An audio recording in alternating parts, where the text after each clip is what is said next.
थाना सिटी की हदूद शाही रोड पर कब्जा माफिया गरीब खातून की एक मरला दुकान पर कब्जा के लिए सरगर्म। तक एक की रिहायशी मुतासरा रिजवाना बीबी ने एहतजाज करते हुए बताया कि राशिद नामी शख्स ने मुश्तरका खाता की आड़ में दुकान पर कब्जा की कोशिश कर रहे हैं। राशिद नामी शख्स ने खाते से इंतकाल लेकर तोड़ फोड़ की और नजायज कब्जा करने की कोशिश की अपने साथियों के हमरा।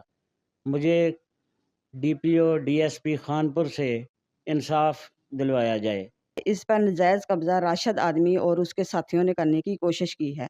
मुतासरा खातून का कहना था कि राशिद नामी शख्स ने किसी और से मुश्तरका खाता से बयान लेकर कब्जा करना चाहता है, जिसकी थाना सिटी पुलिस को कार्रवाई के लिए दरखास्त दे दी है, जिस पर पुलिस ने कब्जा की कोशिश को नाकाम बना दिया। कब्जा माफिया के खिलाफ अभी तक कार्रवाई न हो सकी। मुतासरा खातून ने डीपीओ रहीम यार खान से नोटिस लेने का मुतालबा किया है। कैमरा टीम के साथ मोहम्मद नदीम, आज न्यूज खानपुर।